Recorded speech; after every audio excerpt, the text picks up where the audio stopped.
Good afternoon, and welcome to the November 5th meeting of the North Jackson Rotary. Happy Election Day to each of you. At this time, Rob will come with our invocation pledge and four-way test. Okay, here you are. You snuck up there. Rob is there. Please pray with me. Gracious God, again we gather with anticipation of having a satisfying experience of fellowship that we are privileged to have as Rotarians. Bless with your favor our own club and district endeavors. Give us vision and imagination as we search for new and different ways to be of service. Accept our thanks today for all of these blessings. Amen. Amen. Please join me in the Pledge of Allegiance. Pledge allegiance to the flag of the United States of America and to the republic for which it stands, one nation under God, indivisible, with liberty and justice for all. And our four-way test. Is it the truth? Is it fair to all concerned? Will it build goodwill and better friendships? Will it be beneficial to all concerned?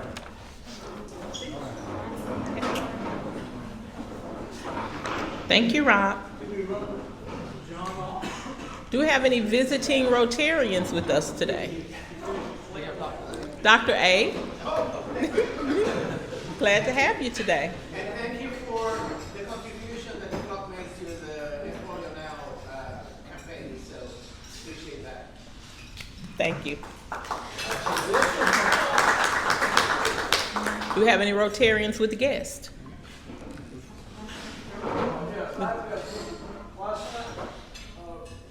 Recently, I've noticed that there seem to be more and more young people who work anywhere in the world who have come back or come to Jackson because of family connections. He's one. He's married to Eleanor Hamlin, and they are back here. He works for Toyota, and he said he can talk to people in Tokyo just as well from Jackson as he could from New York.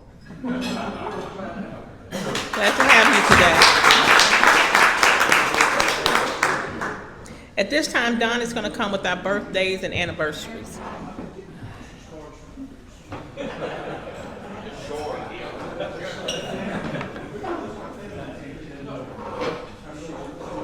All right, I'll let it die down before I do birthdays and anniversaries for two reasons. One, we don't have any birthdays today, and we have no membership anniversaries. We have only one wedding anniversary. Brian and Candy Crawford will celebrate their birthday on Friday the 8th. So let's give them a hand.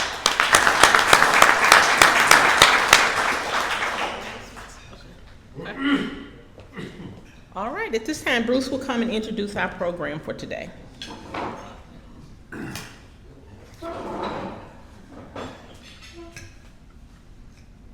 Now I can't get my phone to come up. Okay. I'm going to introduce Brent Bailey. Some of y'all may recognize his name. He was formerly the Public Service Commissioner for the Central District for 2020 to 2024, 19 to 23. He's currently working for Efficient Power and Light. I keep trying to say Entergy. It's a contractor. There's several connections between myself and Brent. I met him as he was running for the Public Service Commissioner. We also, EP&L, do energy efficiency, how you can save money, reduce your carbon footprint at a business. A business where I'm working at Trilogy, we just use them to save us quite a bit on our power bill, and we got a rebate out of Entergy on it. So it's a really good and exciting company. It is a veteran-owned electrical contracting company, and they offer all kinds of commercial and residential services. Prior to that, as I said, he was the Central District Public Service Commissioner.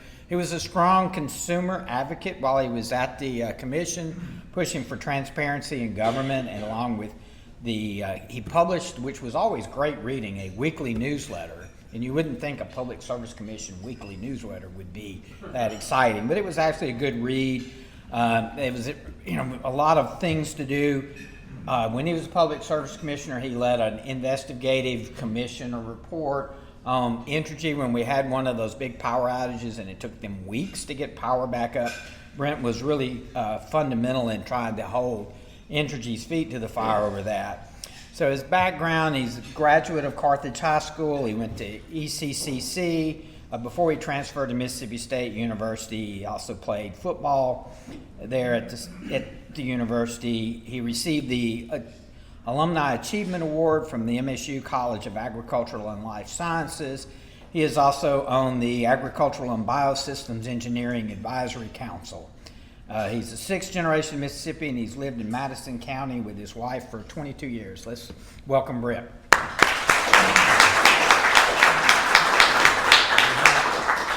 You say they have 22 children? That's not 22 right. He's lived here 22 years. If I said 22 children, I was wrong. Is this thing on? Let me make sure that. Hey, good afternoon. Thank you. Appreciate it, Mr. Bruce, and everybody from North Jackson Rotary. Thank you for having me today. It's been a while since I've had the opportunity to be in this kind of forum and share information and talk about some of the things that I'm passionate about. And of course, energy is one of those, as he's mentioned. Been involved in sort of the energy space for 20 plus years, from wearing different hats as a regulator and now in the business side of it, but also in the advocacy world, traveling around the Southeast and really trying to get folks to understand what energy diversification looks like and the multiple benefits it provides to rural and local communities. And so today we want to cover a few things, energy issues here in Mississippi and abroad, and brought so you may want to kind of focus on the screen here because we'll have some charts and things like that. And I'll talk along with that because energy is definitely the linchpin, the lifeblood of our economy here in the state of Mississippi, across the nation and throughout the world. And we're so linked together globally because of energy, and I will hopefully explain some of this. And today when you leave, hopefully you've learned something or said, I did not know that about Mississippi or where we stand or the type of impact it's having on my day-to-day life. But I hope I'm going to get through this as quick as I can to hopefully have some questions, interaction. But as I put this together, I know I put way too much information in slides, so hopefully we'll buzz through it pretty quick. Before we talk about, energy in Mississippi, what's going on at the national scale? What's happening at the U.S. level about the amount of energy we consume? So you think about the pie chart, where all our energy is derived from. A large part of energy, of course, is petroleum, natural gas, oil. About 98% of our transportation is powered by petroleum today. Despite the impact you read about electric vehicles and other technologies, petroleum is still 98% responsible from us getting to point A, point B in our trucks, vehicles, trains, airplanes, whatever. Natural gas has certainly become a larger part of our energy portfolio, particularly over the last 15 years, as coal has shrunk, nuclear has stayed about the same, but renewables, that pie has really grown over the last 10 years, and you see the different aspects that make up renewable energy. So we think about the large amount, we still haven't fully recovered from the amount of energy we used during what year was the Great Recession? Was it 08, 09? We're actually consuming well over 100 quadrillion BTUs of energy per year. Now we're around 93, close to 94. We still have never gotten back to the amount of consumption from that time period. So we talk about what are the areas of energy consumption. Of course, electric power, and we'll talk about what generates electricity here in the U.S. and in Mississippi here a little later, but also transportation. Your industrial, residential, and commercial sectors are those in use, or those sectors that you consume the primary bulk of energy. And our in-use sectors really get down to transportation, industrial, residential. When you think about electricity, natural gas, process heat, transportation, all those types of things that help run our businesses. And I know I just use this, a quadrillion. What is a quadrillion? Yes, sir. That's 1 by 15 zeros. And I know we hear the word trillions when we consider our national debt. If we ever start using quadrillions to describe our national debt, we are in deep doo-doo. I'll tell you that right now. But it just really shows the amount of energy that this nation consumes, as well as what we produce.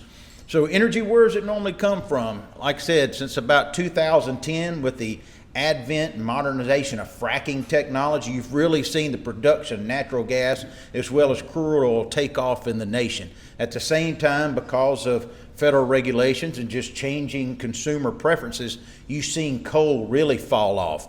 Nuclear's remain fairly steady, but you also see, as I mentioned, the rise in renewables. But we still import a large amount of oil into this nation. We are not energy independent when it comes to crude oil. A lot of reasons for that. We consume about 19 million barrels of crude oil per day to run this country. We produce about 13.5 million barrels per day. We got to make up the delta from outside imports so we can keep things going, keep it competitive, keep prices affordable. Also, our refinery capacity in the U.S. is really accustomed to heavy sour oil that we get from Venezuela or historically have gotten from other parts of the nation. What we produce here in the U.S. is typically your light sweet crude. It's much more expensive to convert all those systems. I mean, it would be too expensive to convert those systems to use our oil here. So you see a lot of ships actually passing in and out, exporting our crude, bringing in others, so that we can keep products coming to our local gas stations out on the corner. So we talk about exports. Yes, we do export a lot of crude oil. We export a lot of finished petroleum products. We're kind of the refinery of the world. When you look at all the refinery capacity we have across the Gulf Coast, here in Mississippi, Louisiana, Texas, and other places. So we send a lot of finished product out around the world from the crude oil we get in. We also export a fair amount of coal, despite our coal use internally in the state, in the U.S. Going down. We still export a lot of product outside the country. And just one more. Okay, I'm sorry. So I hope that kind of gives you a snapshot of how we produce, consume, and export energy. So I want to talk a little bit about the nation's electric grid sort of shifting to really electricity, and that's something that we all can't be aware of. I've always heard folks say, I want to make sure my water's hot, my beer's cold, and the TV's going to cut on at kickoff. And that's really about all we worry about it. But there's so many more intricate parts to making sure that electron gets to your light switch, that gets to your light bulb, your TV, your refrigerator, your beer cooler, whatever. And it's a very complex. Many folks have said the transmission, the electric grid is the greatest engineering marvel ever created by man. Not putting man on the moon, not doing certain things, but ensuring the reliability and resiliency and the confidence you have in your energy infrastructure is man's greatest achievement. So we think about all the parts: generation, transmission, substations, and distribution. That's what gets electrons to your house. So we've added about 200 gigawatts of new generation in the last 5 years, but there's still 3,000 gigawatts, and I'm using gigawatts, you hear megawatts, you hear kilowatts. There's a tremendous amount of new generation still waiting in the queue, waiting to be interconnected to the grid to help power America as we continue to read about all these new developments. Data centers coming online, AI, advanced manufacturing, reshoring of manufacturing, intensive energies, electrification of transportation, electrification of energy in your homes. All that power is going to have to come from somewhere, and there's folks ready to put that online. There's 20 gigawatts of power waiting to get online just in the state of Mississippi. We have over 200,000 miles of transmission lines in the U.S. The problem is most of those are over 40 years of age. 25% of all transmission infrastructure is over 50 years of age. A typical lifespan for a transmission line is about 30 to 35 years. So you can see where our infrastructure is getting old. Unfortunately, only 55 miles of new transmission has been added in 2023 in the United States. And there goes a lot of factors to that. Nobody wants to deal with the cost. We still have a very not in my backyard mentality when it comes to big transmission lines. I get it. Nobody wants to look at them. But it's so important if we want to continue to grow the economy of the state of Mississippi and here in the U.S. Substations. There's about 55,000 of those in the U.S. They're very critical. That's where power comes in. It's stepped up, stepped down, go from big lines to small lines. It helps in voltage stabilization. Unfortunately, it's also the most exposed part of our system. Some of you may have seen last year where folks are taking pot shots at substations in North Carolina, Washington State, Oregon, and others looking to disrupt some things. May have saw the news this morning where a gentleman was arrested just outside of Nashville, Tennessee. He was going to disrupt the election. He was going to fly drones with explosives into some major substations around the Nashville area. FBI caught him before he launched those things. But this just, you think about a substation. Most time you drive by them, they're in the middle of nowhere. They have a chain link fence around them. That's about it. However, they're probably, in my view, the most critical part of our energy infrastructure outside of generation. Also, we have 6 million lines of distribution. That's what you see out here, the lines on the pole with the little gray canister transformer, stepping it down and go to your house. You know, really the most visible part, and lots of times the most exposed to weather. But anyway, the modern grid, you know, why we need these investments, can you expand, investing and expanding that? Well, number one, it reduces congestion. You're not getting those bottlenecks on the grid. Fuel costs, you can access more efficient areas. The capital cost is more cost effective to build backbone generation than small solution sets in little load pockets, as we call that, and reduce that loss of load risk. In other words, not getting the power you need. And we certainly want to continue to increase reliability and resiliency going forward. And that's an issue I'm working on a separate matter at this time. So what does the grid system look like? So we're part of the Mid-Continent Independent System Operator. RTO is a regional transmission organization, and the RTO is actually the grid operator. In some ways, you say Entergy or Cooperative Energy ceded their authority over their transmission operations. These guys tell which generation is going to run, dispatch, and send that power across the system where it's needed. And they work with other transmission organizations like Southwest Power Pool to the west, as well as the PJM interconnection to the east. Places like TVA, Mississippi Power, and Southern Company have their own transmission planning, not as organized, but they do make sure that they're doing the investments necessary to keep the economy growing. So let's look at electricity generation, kind of drill it down a little further. In the U.S., 43% of your electricity is generated from natural gas resources, 18 plus from nuclear. Coal, as you see, continues to go down over historical times. Renewables now provide over 20% of our electricity across the nation and expected to provide 26% by the year 2025. Most likely, we'll see a reduction in coal going forward and seeding that portfolio to renewables. And you see the different makeup there. So let's look at Mississippi. So in Mississippi, 76% of every electron generated in the state is from natural gas. Hey, that's great when things are as they are now, less than $3 a million BTU. That's wonders for affordable, reliable electricity. Not so good as in August 2022, during the hottest time of the year when natural gas shot up to $9.50 a million BTU following Russia's invasion in Ukraine and some shakeups in the markets and things like that. So you had the most expensive fuel generating the most consumption-intensive time of the year. And some of you may have seen your bills in the following 12 months or so after that and wondering what in the world happened here.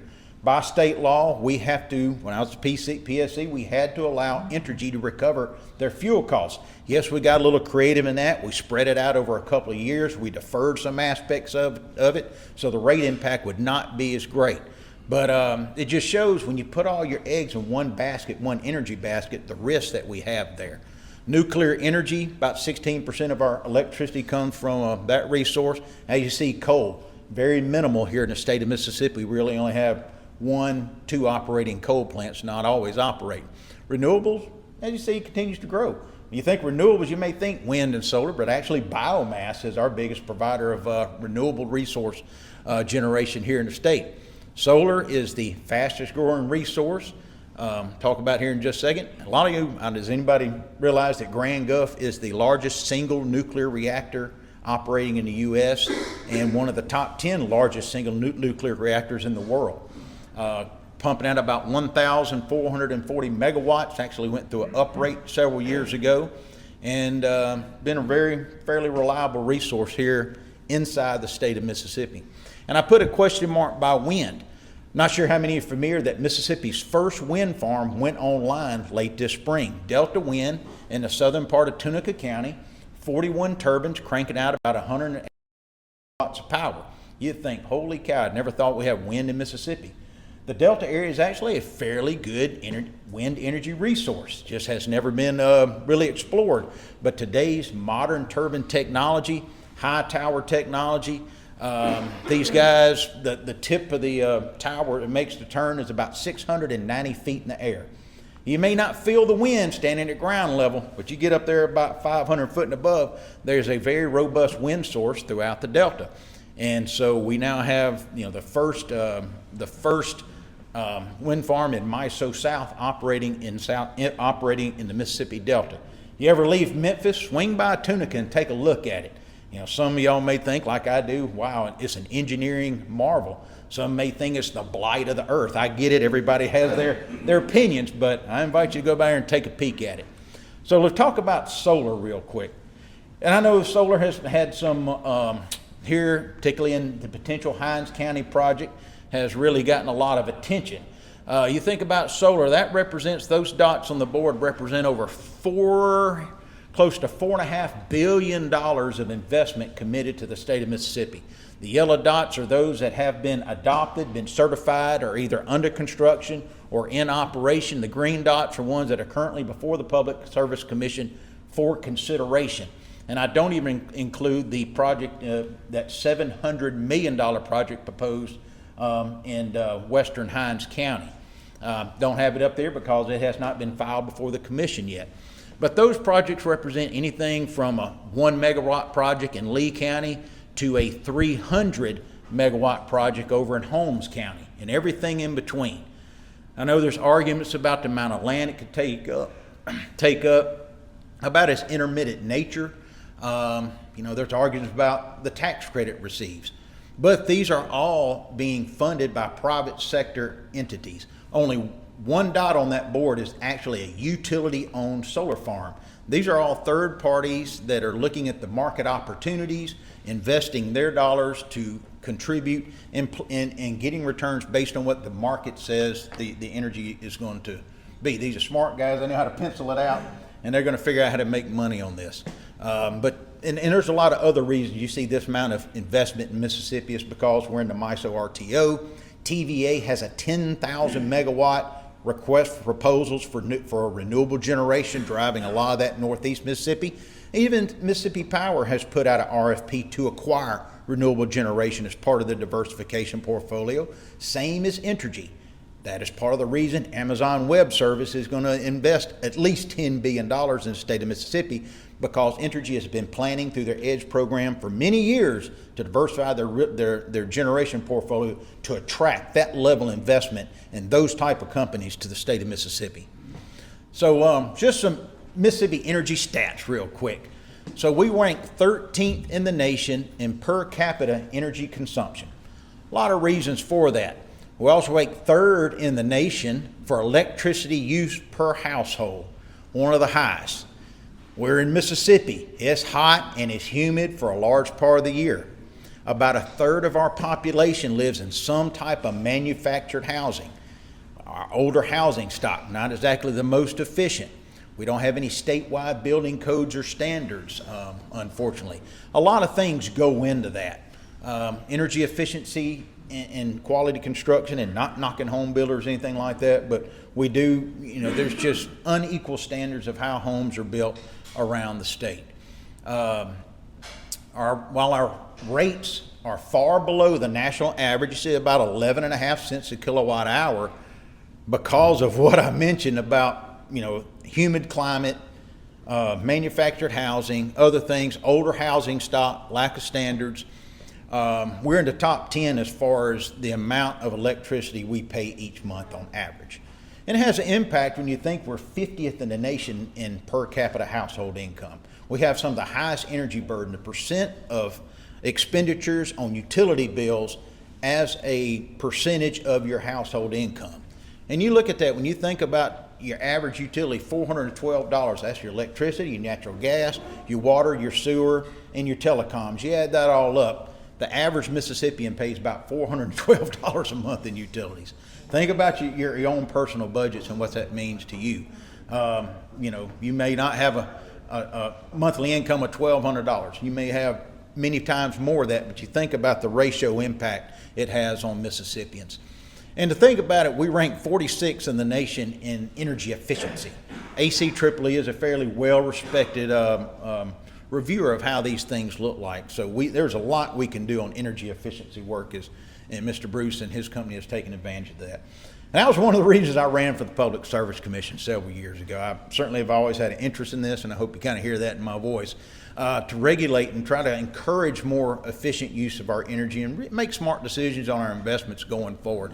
And you see the Public Service Commission, what they regulated, your investor-owned natural gas, water, sewer, certain telecoms, that has been greatly reduced, and of course pipeline safety issues. The Mississippi Utility Act is what guided our activities to promote reliable, to make sure rates are just and reasonable. The legal standard for service is adequate, believe it or not. And we want to make sure avoid wasteful use of energy. But not just the PSC had to abide by that. Utilities also have abide by the Public Utility Act. They were required to furnish adequate, efficient service, and they could be held accountable as well. But economic development was also part of the charge of the PSC. Some of that has been chipped away at, in my view, over the last couple of years. But there was opportunities I felt to enhance some of the services to to consumers. We talked about the utility infrastructure. Some of you may remember, of course, Winter Storm Uri, February 2021, where we actually had limited rolling blackouts throughout the Entergy and cooperative energy service areas. While Mississippi was actually producing more energy than we were using, neighboring states and our neighbors weren't having such luck, and we had to share in the pain. And that's part of being in a regional transmission organization. Then December 2022, you may remember Winter Storm Elliott. You saw rolling blackouts in the TVA service area because of a lot of forced outages in their generation. And then we had the summer storms of June 2023, approximately 340,000 outages throughout central Mississippi. Kind of a painful couple weeks, I ain't gonna lie to you. But also energy efficiency, I'll talk about that in a minute, some of the areas I believed in, and of course safe digging, Mississippi 811. Nobody wants to be that neighbor out there with a shovel or a trencher or something and cutting off the services to your neighbor. So always be aware of what you're doing at your house, at your farm, wherever. If you're doing any kind of digging, make sure you call and get those services marked to protect the infrastructure integrity of the system, and also at the convenience of your neighbors. And of course, think of linemen, something we always support, to make sure that those guys who are hanging out of the bucket trucks in freezing rain, storms, hot temperatures, they're doing everything they can at moments called 24 hours a day to make sure our services are there. Just real quick, the June 2023 storms, when we had 13 different weather systems move through central Mississippi over 18 days. It seemed like it would never stop. 342,000 outages occurred, and we had to bring in 44 companies from 14 states came in the state of Mississippi to help in the repair of that. And you'll see the amount of damage up there. 145 miles of power lines hit the ground during that time. A lot of it due to lightning, vegetation, strong winds. Just a tough time, but these guys responded. So energy efficiency, that's the core function of the company I work for, Efficient Power and Light. Mr. Bruce talked about what we're doing at his company and changing out lighting and improving the efficiency there. But we want to do this for everyone, all businesses, industrial, commercial is what we focus on, but we're also the largest provider of residential services through the utility energy efficiency programs. And everybody, if you're a customer of Entergy, Atmos, CenterPoint, Mississippi Power, Spire, you have access, and there are customer-funded programs available to you that include incentives, other rebates, or other technical assistance measures to help you be more energy efficient at your home and or business. And we're more than happy to have a conversation with you, show you what those opportunities are and what those technology solutions look like as well. So please reach out to us. That's not too big of a shameless plug for why. But it's what we're trying to do. Is you saw some of the numbers. We're some of the highest consumers of electricity. We rank very low in energy efficiency. There's so much we can do as individuals and as communities to improve our efficiency, our resiliency. It costs less to save a kilowatt hour than it does to generate a kilowatt hour. And that's why utilities are incentivized to provide these programs to you, their customers. So as I mentioned, all these groups, these organizations, these companies do offer a diverse portfolio of programs.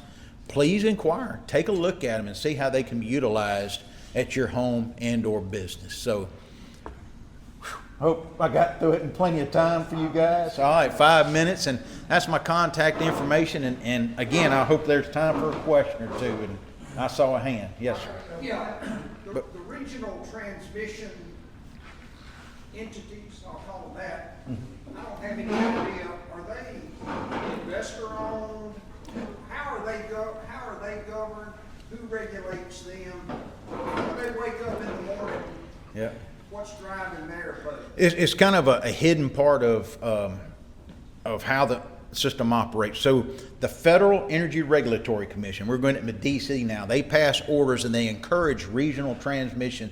They encourage individual utilities to band together and form these regional transmission organizations to share resources, to allocate cost across a broader area of customers. And so just not one utility is eating all those costs of transmission investment, and also access to more cost-effective energy resources. So that's what guides that, the different sets of orders, and they're guided by FERC, how to do interregional connection, how to share those costs. And regulators, as a regulator, I represented Mississippi on the MISO board. MISO is 15 states, Manitoba, Canada, and the city of New Orleans. Those 17 regulatory entities, and I had the privilege of representing Mississippi to ensure we were getting the fairest deal and the most cost-effective resources as well. So it's voluntary participation, but that's how that works there. So, as a ratepayer, I'm still helping fund that through what I pay energy? That's right. Yep. But we, as a commission, we firmly believe, and the data is there, that it's more cost beneficial for us to be a participant in that, sharing in those costs, not duplicating administration, transmission oversight, and those types of things, engineering, planning. You have one central agency doing that to ensure that there's equitable access for all. And I know, yes, sir? Yeah, a few years ago, we had one of the big winter storms. The state of Texas just died. ERCOT, which is but they have their own little fiefdom, I guess. You are ERCOT, the Energy Reliability Council of Texas, which is Texas's energy grid. They are by choice isolated from the rest of the U.S. And by being isolated, they avoid FERC oversight. So they oversee their own. All their investments are right there. Yes, so they don't have federal government looking at them and regulating and telling them the standards of how their market should operate. They're doing it internally. But you're right. When things collapse there in Winter Storm Uri, when nuclear cooling towers flew up, when the gas heads froze up, when the coal piles froze up, when the wind quit blowing and the clouds overshaded solar and everything went to pot, there was nobody there to save them. And so they basically suffered through. You had over 250 deaths. People literally froze to death in their home because of lack of gas and lack of electricity. However, that is still not enough to convince them to rework their energy market and create networks. And I mean, hey, it's Texas, baby. That's right. I saw way in the back there. What happened to the Kimberly coal plant? So the Kemper coal plant, that's a Good stuff. how much time we got? No. So the Kemper coal plant tried to operate as originally constructed, a lignite gasification combined cycle, going to do all these great and wonderful things, utilize Kemper-based lignite, brown dirt, and synthesize it. It never operated in steady state as originally designed. Supposed to be built for about $3 billion. It wound up costing about $7.5 billion. Eventually, the PSC, right before I got there, yanked the certificate and said, you can run it, but only on natural gas. So they converted all the process. They literally demolitioned about $6.5 billion of infrastructure that was built. And you now have a natural gas combined cycle unit sitting out in the middle of Kemper County. A very efficient unit, runs solely on natural gas, and it's really become the workhorse of Mississippi Power now. And all those, the mines, everything else you saw out there, if you ever drove out there and saw the big gasification system, the sulfuric acid, the ammonia, all these things, all that has quietly and slowly been decommissioned, torn apart, sent off to the scrap yard, smoothed out, and they're planting pine trees where all that is now. And it's going to be a little natural gas plant in the middle of a pine forest here in about the next few years. Kind of a lessons learned of first-of-kind technologies, I guess you could say, that was selected for the state of Mississippi. Who ate that cost? Actually, Southern Company did. Mississippi's still responsible for or ratepayers and Mississippi Power still responsible for about $1.1 billion, the cost of the plant. The other $6.5 billion. Southern Company ate that. To make up for it, they sold all their Florida assets, Florida Company, their natural gas assets. So they sold a whole utility to make up for the loss of one plant in Kemper County, Mississippi. Mississippi uses what, 5 gigabit? And Amazon's gonna take one of them? So Mississippi, our generation capacity is about 13,700 megawatts. That was last year's number. It's probably a little over 14,000 now. That's our generation capacity. Now, that includes a reserve. We may use on an average day, even at peak, about 11,000. But you got to maintain that reserve capacity. Just like anything else, kind of your insurance policy. Yes, Amazon will potentially eat about 1,000 of that, which is why they're replacing Gerald Andrus up in the Delta. That old steam plant's been around since the 60s, putting a new combined cycle efficient unit there. Why you've seen some of this solar come online. The wind farm, Amazon is buying, in some cases, the energy, the capacity, and the environmental attributes of those facilities, which allow them to legally claim they are using renewable clean energy to power their facility. While, the electrons go into the system and they go to the first customer and that kind of stuff. It's sort of an accounting mechanism, a legal requirement for them and their ambitious corporate goals. But at the same time, yes, we are adding new capacity in the state of Mississippi to account for that and future economic development projects as well.